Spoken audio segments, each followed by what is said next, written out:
Good morning, all of you. In last lecture, we discussed the topic recruitment. Okay, in that we seen the how the recruitment process is work. What are the sources of recruitment? Then how the selection of the persons or employee were take place. Now, in this lecture, we start the point training. Okay, हमने recruitment कर ली, persons हमने select कर लिए, उनके interviews ले लिए, ठीक है, सिलेक्शन प्रोसेस कर लिया, ठीक है। एम्प्लॉई अभी वर्किंग के लिए आ गए, तो हम क्या करेंगे? तो हम उनको पहले तो ट्रेनिंग देंगे। पहले क्या देंगे? हम उनको ट्रेनिंग देंगे, ठीक है। ट्रेनिंग देने की क्या ज़रूरत है? तो ट्रेनिंग क्या है? तो एक साइंटिफिक प्रोसेस है। Training is a scientific process of improving the knowledge and skill of the employee, ठीक है। ट्रेनिंग क्या होता है? तो पर्टिकुलर जॉब जो एम्प्लॉय करने वाला है उसके बारे में कुछ नॉलेज देना और स्किल डेवलप करना, ठीक है, मीन्स ट्रेनिंग, ठीक है। देन ट्रेनिंग जो है, तो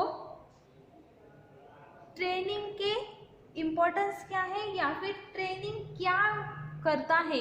तो ट्रेनिंग कुछ सब्जेक्ट्स कवर करता है। लाइक अगर कोई पर्सन है उसको ट्रेनिंग प्रोवाइड करते हैं तो उसमें नॉलेज ज़्यादा उसको नॉलेज होता है और उसमें स्किल भी डेवलप होते हैं, ठीक है। तो ट्रेनिंग्स जो होती है उसमें rules and policies of the enterprise और ऑर्गेनाइजेशंस बताए जाते हैं। लाइक कोई एम्प्लॉय नया आया है तो उसको रूल्स और रेगुलेशंस बताए जाएंगे ट्रेनिंग में कि इस ऑर्गेनाइजेशन के ये रूल्स है, ये रेगुलेशंस है, ये पॉलिसीज है, okay, in like that. Then next आता है the routine work of the drug store such as display of inventory in the drug store, mention of recording sales, maintaining cash book, proper wrapping and of packages, okay. तो जो भी work होगा, like अगर हमारी कोई drug store है तो drug store में अगर कोई नया एम्प्लॉय आया है तो हम उसको बताएंगे कि हमारा रूटीन वर्क क्या है, ठीक है। जैसे पहले तो हम जो भी डिस्प्ले होता है उसके हर दिन जो भी डिस्प्ले के जो प्रोडक्ट्स होते हैं उनको चेंज करते हैं या फिर उनको क्लीन करते हैं। देन रिकॉर्ड बुक्स जो होती है, सेल का जो रिकॉर्ड होता है उसके मेथड्स क्या है, हम कैसे उसको मेंटेन करते हैं वो बताएंगे। देन जो कैश बुक होता है उसको हम कैसे मेंटेन करते हैं वो बताएंगे। जो भी पैकेजेस होते हैं उसको हम कैसे रैप करके देते हैं, कैसे प्रॉपर पैकेजिंग होनी चाहिए उसके बारे में हम उसको बताएंगे। जो भी एम्प्लॉई आते हैं, जो भी कस्टमर्स आते हैं उनको हमें कैसे ट्रीट करना है, उसको कैसे हैंडल करना है वो भी हम उसको बताएंगे, ठीक है। तो ये सब हम ट्रेनिंग में देते हैं। देन नेक्स्ट आता है technical knowledge of selling the products, ठीक है। जैसे कोई प्रोडक्ट्स है उसके बारे में कोई बुकलेट्स है तो उस पर क्या नॉलेज दिया हुआ है, क्या प्रोसेस दी हुई है, तो वो भी हम उसको बताएंगे। देन नेक्स्ट आता है discussion on location of the various line of merchandise and drug stores, ठीक है। लाइक अगर कोई कस्टमर आता है हमारे पास कोई कुछ चीज़ की या फिर कोई प्रोडक्ट की इंक्वायरी करने, तो उसको हमें क्या बताना है, उस प्रोडक्ट के बारे में डीप इंफॉर्मेशन या फिर जो भी लोकेशंस है, लाइक यहाँ पे माल हमें भेजना है, यहाँ से हमें कलेक्ट करना है, उसके बारे में भी हम उस एम्प्लॉय को बताएंगे, ठीक है। देन नेक्स्ट है dealing with the customers who visit the drug stores, ठीक है। जैसे कोई कस्टमर अगर ड्रग स्टोर में आते हैं तो उनसे हम कैसे डील करेंगे, उनको कैसे प्रॉपर ट्रेन करेंगे, उनको कैसे ट्रीट करेंगे, इसके बारे में उसको ट्रेन करना है। Then next the highlights of new product should be discuss where arrive the drug store, each salesman drug store get acquaint with it, ठीक है।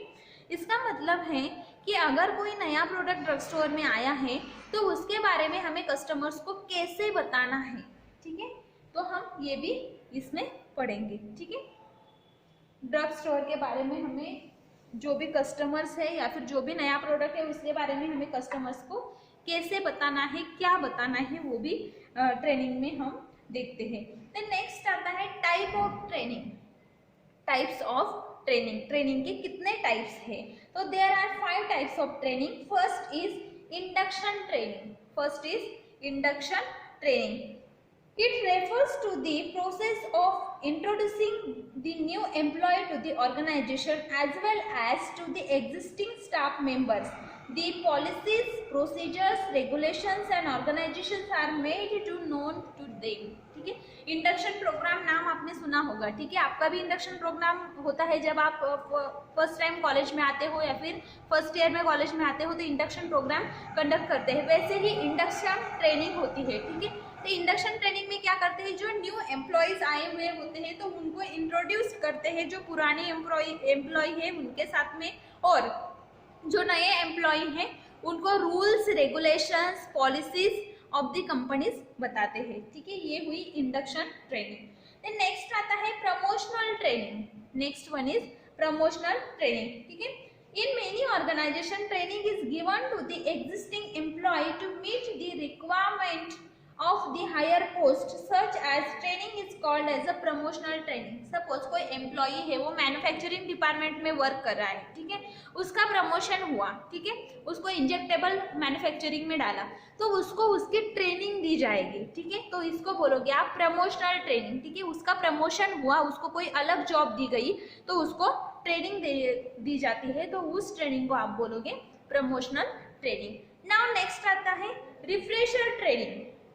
ठीक है, training is given to the employee in the order to update their knowledge with respect to latest development in their respective field. Pharmacy Council of India has organized a number of workshops in order to update the knowledge of working pharmacists in the various hospitals in the country. ठीक है, जैसे कोई बंदा है या फिर कोई employ है वो ऑर्गेनाइजेशन में वर्क कर रहा है या फिर कोई फार्मासिस्ट है वो फार्मेसी में वर्क कर रहा है, लेकिन अगर उसी फील्ड में कोई नई डेवलपमेंट होती है, कुछ अलग अचीवमेंट्स होती है तो वो उनको पता होनी चाहिए. इसके लिए जो ट्रेनिंग दी जाती है या फिर कुछ प्रोग्राम्स अरेंज किए जाते हैं, लाइक वर्कशॉप अरेंज किए जाते हैं या फिर कॉन्फ्रेंसेस अरेंज की जाती है, तो उसको बोलते हो आप रिफ्रेशर ट्रेनिंग. ठीक है, मीन्स जॉब तो वही है, एम्प्लॉय भी वो वही का है, लेकिन उसमें कुछ आप उसको कुछ डेवलपमेंट्स करने हैं. ठीक है, उसी वर्क में कुछ डेवलपमेंट्स करने हैं, मीन्स वो हुई रीट्रेनिंग. ठीक है, रिफ्रेशर ट्रेनिंग. ठीक है, देन नेक्स्ट आता है job training. Next one is job training. The training is given to the newly recruit employee. जैसे कोई फ्रेशर अभी आया है तो उसको जो ट्रेनिंग दी जाएगी, उसका वर्क जो है वो स्मूथली और इफिशिएंटली होने के लिए, तो उसको बोलोगे आप जॉब ट्रेनिंग. ठीक है, देन नेक्स्ट आता है सेफ्टी ट्रेनिंग. ठीक है, जैसे कोई मशीन है जो डेंजरस है या फिर कोई केमिकल है जो डेंजरस है, वर्कर्स को हैंडल करने के लिए वो फेवरेबल नहीं है, तो उसके बारे में, जैसे रेडियो एक्टिव जो सब्सटेंसेस होते हैं वो बहुत हार्मफुल होते हैं, तो उसके बारे में ट्रेनिंग देना कि इसको कैसे हैंडल करना है, कितने अमाउंट में हैंडल करना है, कितने डिस्टेंस से हैंडल करना है, ये सब जब उनको बताया जाएगा तो उसको बोलोगे आप सेफ्टी ट्रेनिंग. ठीक है, मीन्स वर्क तो उसको करना है वो, लेकिन उसकी सेफ्टी भी उसको देखनी है, तो सेफ्टी के लिए उसको जो ट्रेनिंग दी जाती है तो उसको बोलते हो आप सेफ्टी ट्रेनिंग. ठीक है, then this are the types of training. First one is induction training, second one is promotional training, third one is refresher training, fourth one is job training and fifth one is safety training. Now methods of training. There are main 2 methods of training. ठीक है, first one is on the job method, on the job training method end of the job training method. ठीक है, on the job training method end of the job training method. ठीक है, तो first जो method है on the job training method, उसमें कुछ types आते हैं. लाइक फर्स्ट टाइप है उसमें कोचिंग एंड काउंसलिंग मेथड. ठीक है, कोचिंग एंड काउंसलिंग मेथड. ठीक है, तो इसमें क्या होगा, तो it is given by the supervisors to the subordinates. They provide guidelines and instruction to them to that they perform their job with the satisfaction. ठीक है, कोचिंग और काउंसलिंग जो होता है, जो उनके सुपरवाइजर्स होते हैं, जैसे कोई वर्कर्स है, उनके जो लीडर्स होंगे, उनके जो सुपरवाइजर्स होंगे, वो उनको ट्रेनिंग देंगे। ठीक है, कि ये जॉब आपको ऐसे करना है, इतनी इफिशिएंटली करना है। ठीक है, या फिर कुछ गाइडलाइंस होंगे, कुछ इंस्ट्रक्शंस होंगे, तो वो उनको जो देंगे उसको बोलोगे आप कोचिंग एंड काउंसलिंग ट्रेनिंग। ठीक है, ऑन द जॉब, जब वो जॉब पे है तभी उनको वो ट्रेनिंग दी जा रही है, तो इसके लिए उसको बोलते हैं ऑन द जॉब ट्रेनिंग। ठीक है, नेक्स्ट आता है वेस्टिबुल ट्रेनिंग। नेक्स्ट है वेस्टिबुल ट्रेनिंग। तो इसमें the training is given to the employee after their selection for the job. The employee start working after getting the formal training. This type of training is called as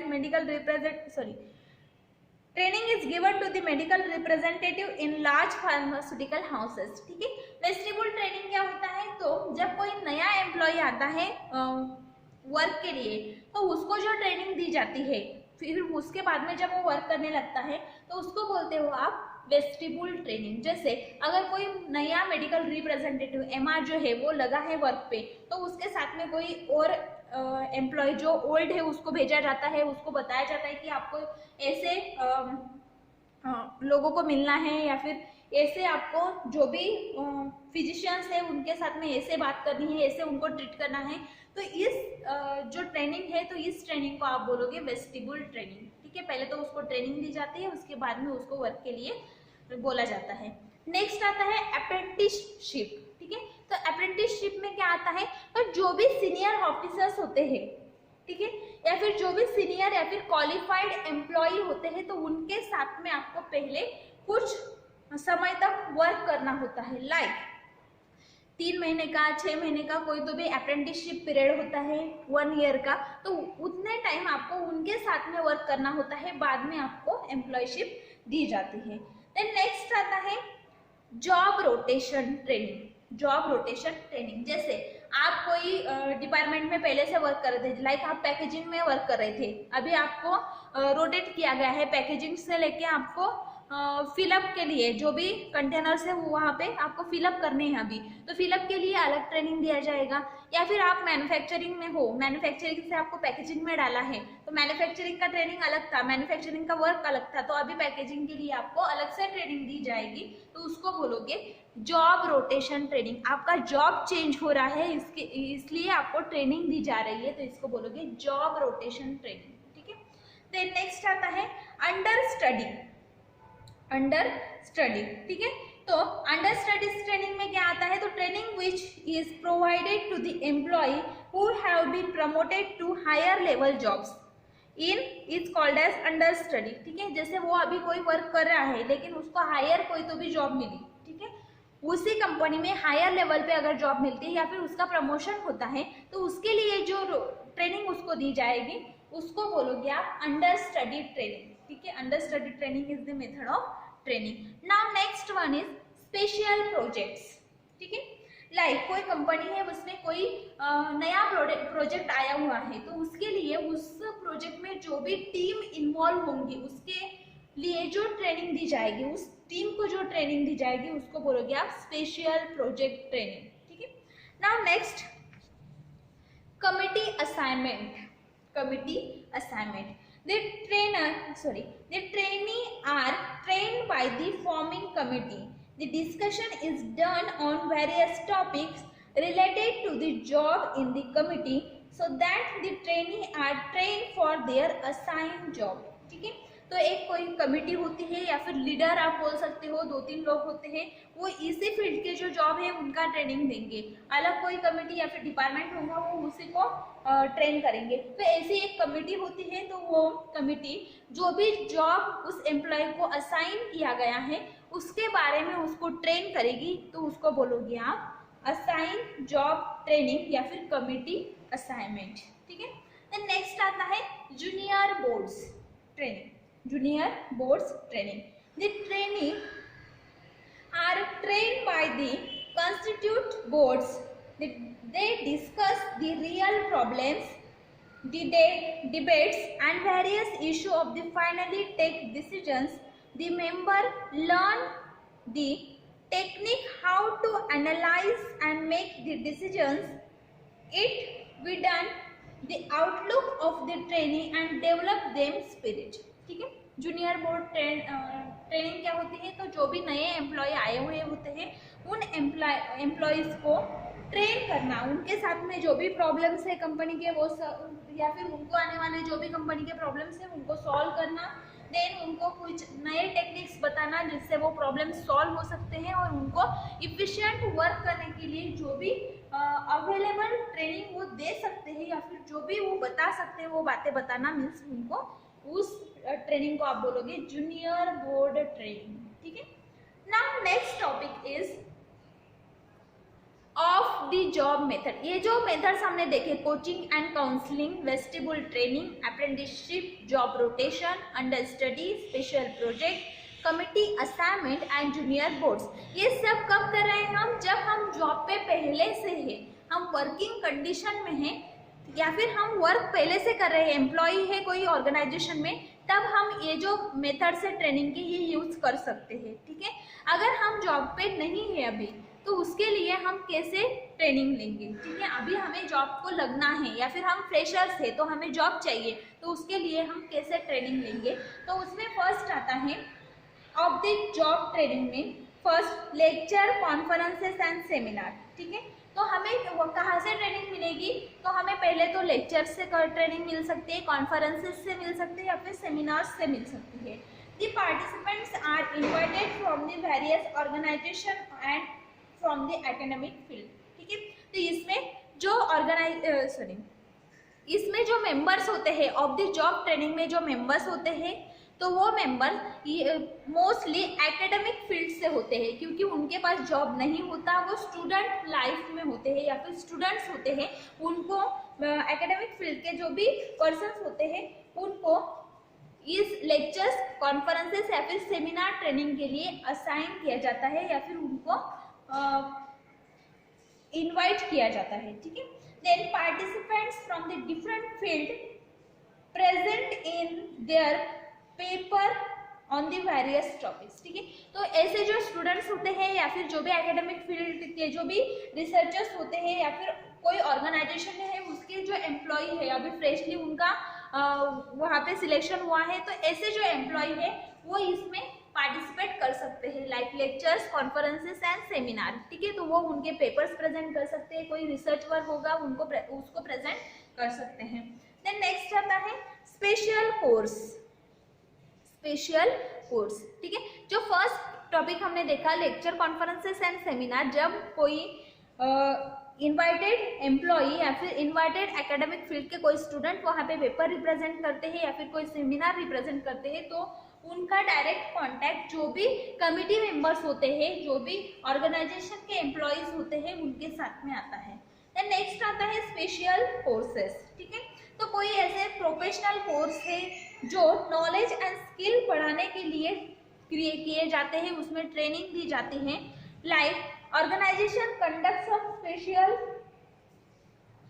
courses for the employee to the new employment related to their job। ठीक है, like कुछ ऐसे नए developments हुए हैं तो organisation उनके लिए कोई सेमिनार्स या फिर कुछ स्पेशल कोर्सेज कंडक्ट करती है जिससे जो एम्प्लॉयज हैं उनको ट्रेनिंग दी जाए। इसमें दोनों टाइप हो सकते हैं, ऑफ द जॉब ट्रेनिंग है तो जो फ्रेशर्स होते हैं जिनके पास जॉब अभी अवेलेबल नहीं है या फिर न्यूली जॉब जिनको लगी हुई है, एक्सपीरियंस नहीं है, ऐसे लोगों को स्पेशल कोर्सेज के साथ में ट्रेनिंग दी जाती है। देन नेक्स्ट आता है case study to identify the problem. Case study हम क्यों करते हैं, तो to identify the problem, to analyse the relevant factors, to suggest the alternative course of action. Suppose हमने कोई एजुकेशन किया है, उसके बेसिस पर हमें जॉब नहीं मिल रही है तो हम कोई अदर कोर्स कर सकते हैं, तो उसके लिए जो भी केस स्टडी होगा या फिर जो भी प्रॉब्लम्स है एम्प्लॉयज़ के या फिर जो भी एकेडमिक फील्ड के स्टूडेंट है उनकी जो प्रॉब्लम्स है उनके बारे में उनको सॉल्व करने का जो ट्रेनिंग दिया जाता है उसको बोलते हैं केस स्टडी।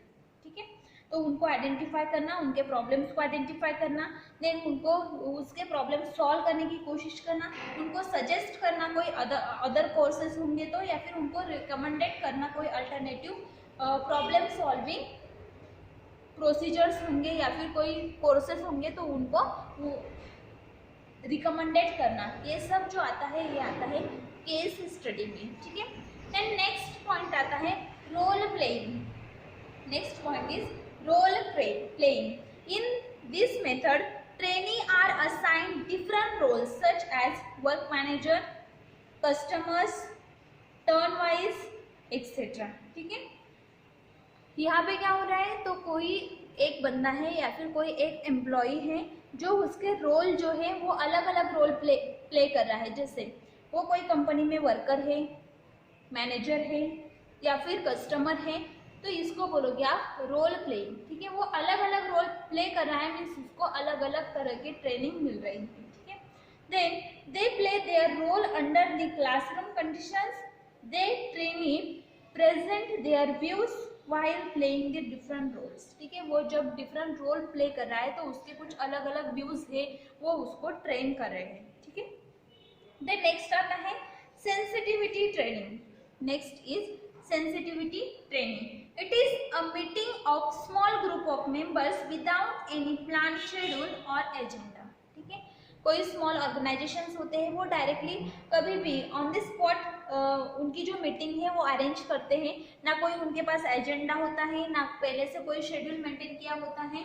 तो ऐसी जो ट्रेनिंग्स होती हैं तो इसका कुछ पर्पस होता है, लाइक उसका बेसिक पर्पस क्या है, तो जो ह्यूमन रिलेशंस है या फिर ह्यूमन अंडरस्टैंडिंग है उनको मेंटेन करना, ठीक है। जो भी उनके एम्प्लॉयज़ है उनको जब आप ऑन द स्पॉट बुलाते हो तो उनकी रिएक्शन चेक करना कि उनको क्या लगा, उनको बुरा लगा, अच्छा लगा, या फिर उनके जो भी प्रॉब्लम्स है वो ऑन द स्पॉट अगर हम उनको बुलाते हैं तो वो अपने जो प्रॉब्लम्स है वो हमारे साथ शेयर कर सकते हैं। तो ये जो बेसिक पर्पस है ट्रेनिंग का, तो ये क्या है, तो ऑन द स्पॉट ट्रेनिंग हम बोल सकते हैं या फिर सेंसिटिविटी ट्रेनिंग हम उसको बोल सकते हैं, ठीक है। क्या कर रहे हैं हम, तो कोई एजेंडा नहीं है, कोई शेड्यूल नहीं है, without plan of any schedule meeting हम डायरेक्टली मीटिंग कॉल कर रहे हैं और अंडरस्टैंडिंग ईच अदर। तो हम जो लोग हैं, हमारे जो एम्प्लॉय हैं, उनको अंडरस्टैंड करने की कोशिश कर रहे हैं, ठीक है।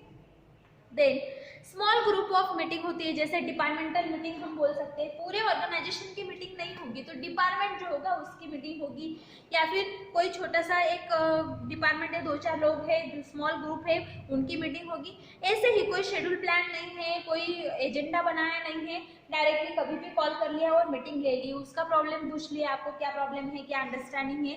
तो जो सीनियर सबऑर्डिनेट्स रिलेशनशिप होते हैं उनको ऑब्जर्व करना और उनको मेंटेन करना इस सेंसिटिविटी ट्रेनिंग का मेन एम है, ठीक है। Then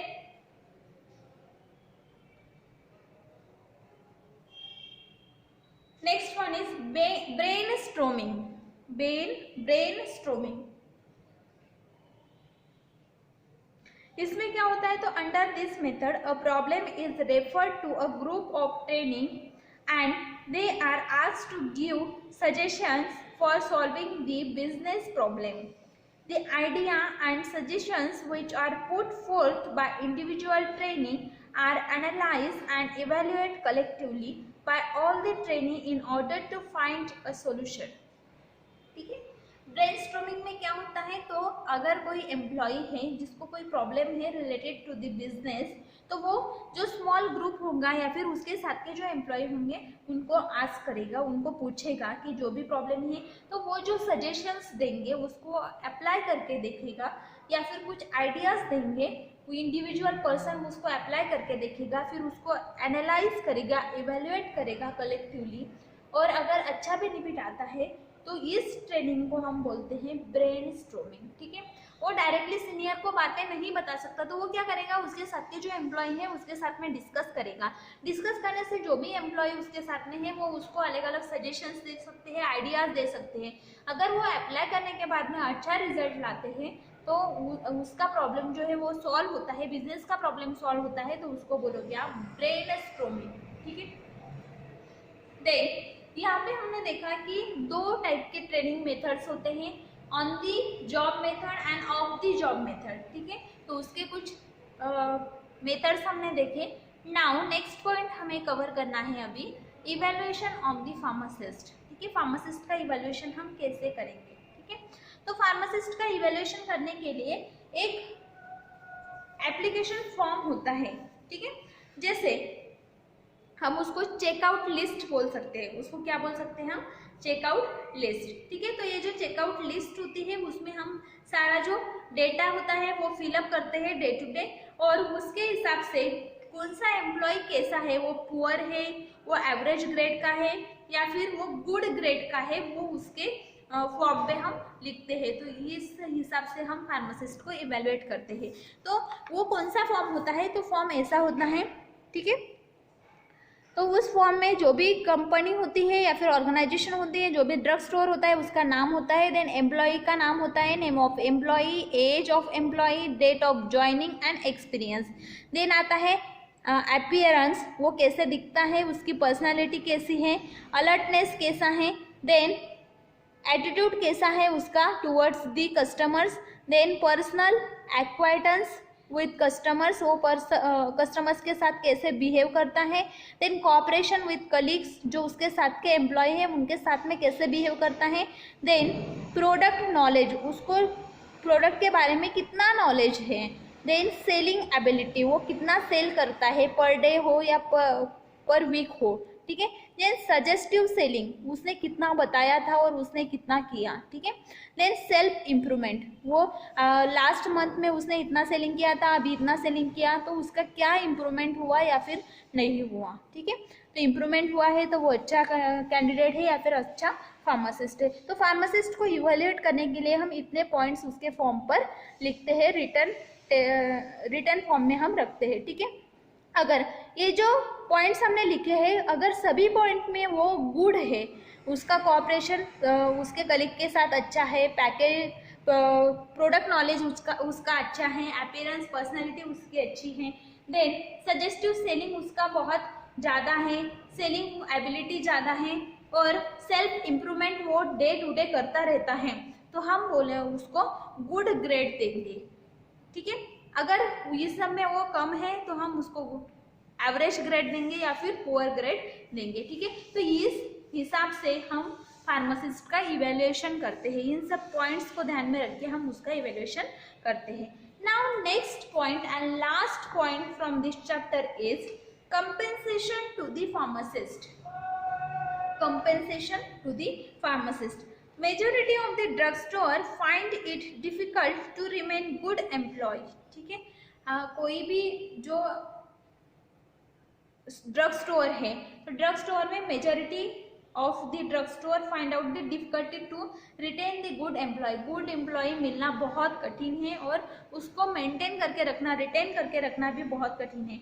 adequate compensation help in retaining good employee, अगर हम उनको अच्छा कंपनसेशन देते हैं, ठीक है, उनको इनकरेज करते हैं और उनका जो भी वर्क वो करते हैं उसको अप्रिशिएट करते हैं, उनको अच्छे से कंपनसेशन देते हैं, लाइक उसकी सैलरी में कुछ बेनिफिट्स उसको देते हैं, हाउस अलाउंस देते हैं, या फिर फ्री रेसिडेंशियल एकोमोडेशन देते हैं, या फिर सिटी कंपनसेशन अलाउंस देते हैं, या फिर मेडिकल अलाउंस देते हैं, या फिर ग्रुप इंश्योरेंस स्कीम देते हैं, लाइव ट्रैवल ओकेजन्स देते हैं, बोनस देते हैं, या फिर ट्रैवलिंग अलाउंस देते हैं, या फिर सप्लीमेंट्री रिक्रूटमेंट बेनिफिट्स देते हैं।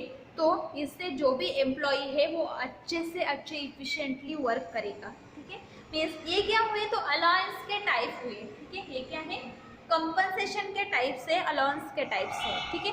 तो हम अगर जो भी फार्मासिस्ट है उनसे अगर हम अच्छा वर्क चाहते हैं, जो भी फार्मासिस्ट है उसने अच्छे से अच्छा वर्क हमारी जो ऑर्गेनाइजेशन है या फिर हमारा जो ड्रग स्टोर है उसको देना चाहिए, ऐसा हमें लगता है, तो हमें उसको कंपनसेशन देना पड़ेगा, ठीक है। तो कंपनसेशन हम कुछ भी फॉर्म में दे सकते हैं, लाइक उसको होम लोन के लिए पैसे दे सकते हैं, उसको बोनस दे सकते हैं, उसको ट्रैवलिंग अलाउंस दे सकते हैं कि वो अगर कहाँ से अप डाउन करता है तो उसको हम बोल सकते हैं कि आपका ट्रैवलिंग चार्जेस हम पे करेंगे, या फिर मेडिकल अलाउंस दे सकते हैं कि अगर आप कोई बीमार पड़ते हो तो इस डॉक्टर के पास जाना, आपके पैसे हम भर देंगे।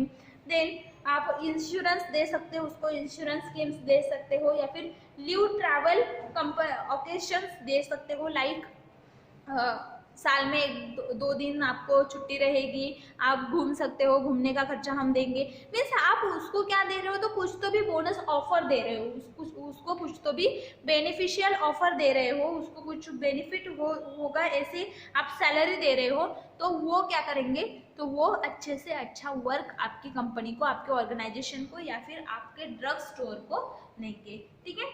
देन नेक्स्ट आता है the order to maintain the interest of the employee in this job. आपको क्या करना है, तो जो भी एम्प्लॉय है आपका, उसको आपकी जॉब में इंटरेस्ट रहना चाहिए, इसके लिए आपको उसको कंपनसेशंस देने हैं। ठीक है।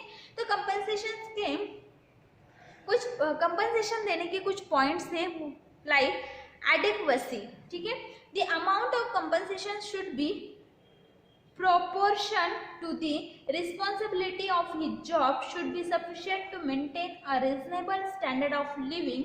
The compensation given should be compatible with that of the persons employed in the similar job elsewhere. ठीक है।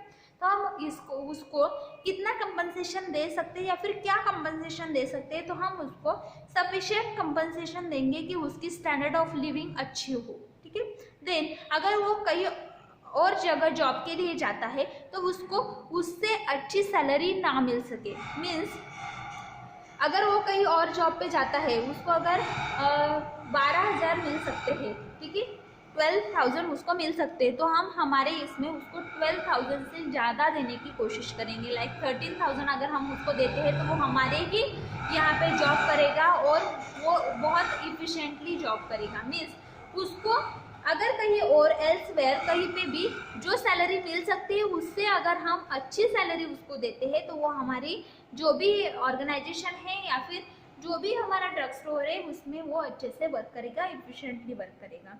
देन नेक्स्ट आता है सिंप्लिसिटी। ठीक है। The compensation plan should B simple so that can easily understood by the employee. It is always easy to implement a simple compensation plan. ठीक है।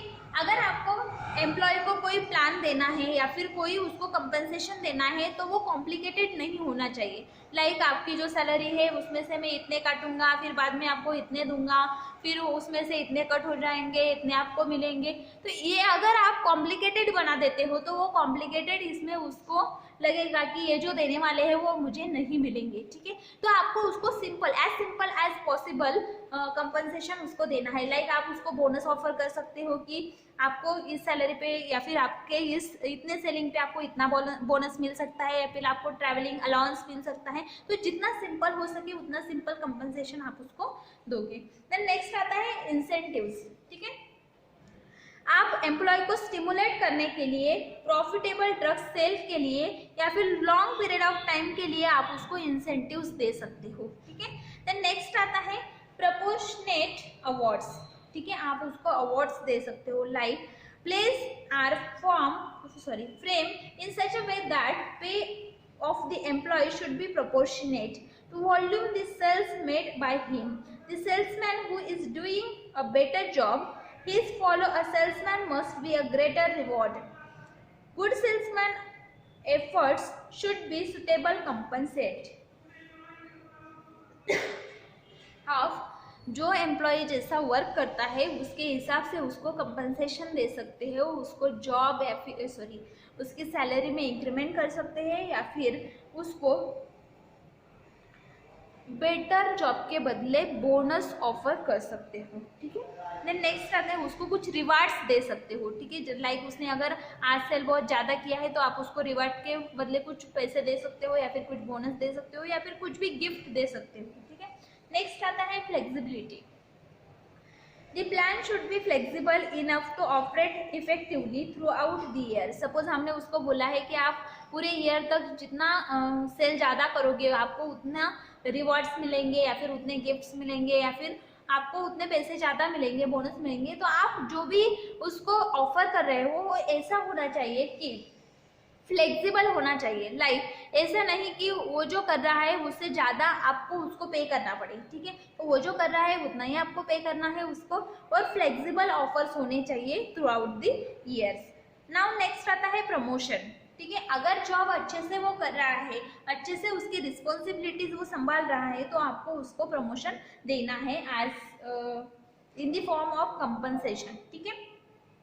Then next आता है यूनिफॉर्म अर्निंग, ठीक है, the plan should be able to employee to earn the reasonable uniform income in each month, ठीक है, अगर इस मंथ में आपने उसको 12,000 दे दिए, अगले मंथ में आपने उसको 20,000 दे दिए, नेक्स्ट मंथ में आपने उसको 10,000 दिए, तो इसमें क्या होगा, तो उसका जो एक्सपेंडिचर्स होगा या फिर उसके जो खर्चे होंगे वो कम ज़्यादा तो नहीं हो सकते, ठीक है, लेकिन उसकी जो इनकम है वो कम ज़्यादा हो रही है, तो ऐसा नहीं होना चाहिए। उसकी इनकम ये यूनिफॉर्म होनी चाहिए, जो भी सैलरी आप उसको दे रहे हो या फिर जो भी रिवार्ड्स आप उसको दे रहे हो वो कैसे होने चाहिए, तो यूनिफॉर्म होने चाहिए, जिससे उसका स्टैंडर्ड ऑफ लिविंग जो है वो मेंटेन रहे, उसको उस स्टैंडर्ड ऑफ लिविंग एडजस्ट करने में डिफिकल्टी ना हो। अगर आप किसी मंथ में बहुत ज़्यादा सैलरी दे रहे हो तो उसका स्टैंडर्ड ऑफ लिविंग या फिर उसके एक्सपेक्टेशंस बढ़ जाते हैं, और अगले मंथ में अगर आपने उसको कम सैलरी दी तो उससे क्या होता है, तो उसकी स्टैंडर्ड ऑफ लिविंग या फिर उसके जो भी खर्चे हैं उसमें